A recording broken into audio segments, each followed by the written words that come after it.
তো ভারত সরকার কবা লাগছে যে কোচ রাজবংশী ক্ষত্রিয় অরিজিনাল, তাহলে তোমরা এই কুচবিহারি মানুষের কোচ রাজবংশী ক্ষত্রিয় মানুষের নাম নোটিশ কেনে পাঠান, তোমার প্রবলেম কি, রুট ম্যাপ কি, ওটা আমি বলছি। তোমরা কী করবার চাবার লাগছে, তোমরা এই যে SIR এর নোটিশ করবার লাগছেন, এটা কী চাবার লাগছেন, তোমরা ফরেনার ঢুকবার লাগছেন না দেশি মানুষক বাংলাদেশি বানাবার চাবার লাগছে, আজ পর্যন্ত দেখায় নাই।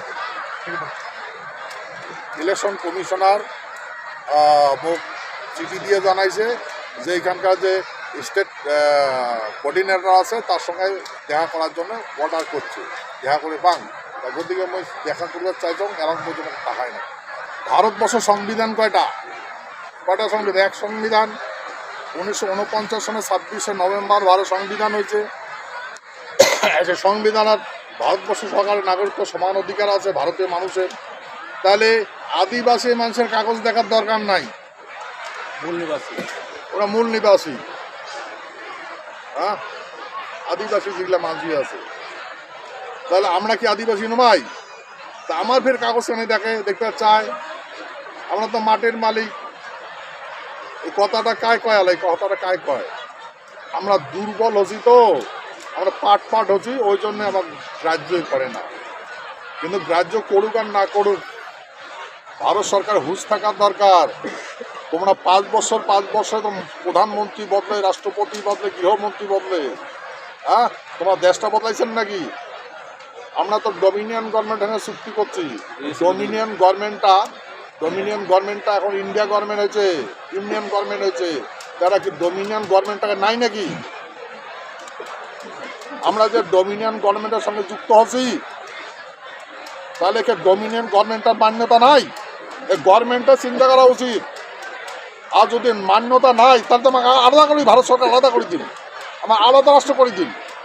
আর যদি কয় বলে না ওই ডমিনিয়ন গভর্নমেন্টটা ইউনিয়ন গভর্নমেন্ট হয়েছে, তাহলে ইউনিয়ন গভর্নমেন্ট তোমার চুক্তি আছে, তোমার ফলো করা লাগবে, চুক্তি ফলো করা লাগবে, গভর্নমেন্টের চুক্তি ফলো করা লাগবে। কথা হলো এই যেটা প্রক্রিয়া চালাইছে, এই রুট ম্যাপটা ভুল আছে। মুই যেটা জানো, মোর ব্যক্তিগত মত, রুট ভুল আছে। যতগুলা নোটিশ হয়েছে আমার মানুষের, এইখানকার মানুষের, এই মানে ভুলটা করছে ইলেকশন কমিশনার। তা ইলেকশন কমিশনের যারা অথরিটি আছে, যাদের করাইছে তাদেরকে জেলও ঢুকা লাগে, জেলে ঢুকে বিচার করা লাগে। কেন করে তোর বাপের নাম আলাদা, তুই আলাদা রাখছিস, স্পেলিং আলাদা, তুই আলাদা কেন করে লিখছিস, একজন বয়স আলাদা, তুই আলাদা কেন করে লিখছিস। তোমাকে ইলেকশন কমিশনার ওই যে আগের যেগুলা কর্মচারী আসলে ধরিয়ে জেলে ঢুকাও, ঢুকে এলো ঠিক কর, তারপরে তুই এই দিয়ে কী করিস করবো, আগে তো ধরি জেলে ঢুকাও। ভুল করছে না? সাধারণ মানুষদের লেখে নাই মোর বাপের নাম অমুক, মোর স্পেলিংটা অমুক, ওরা কায় লেখছে? ইলেকশন ডিপার্টমেন্টের মানুষ করছে।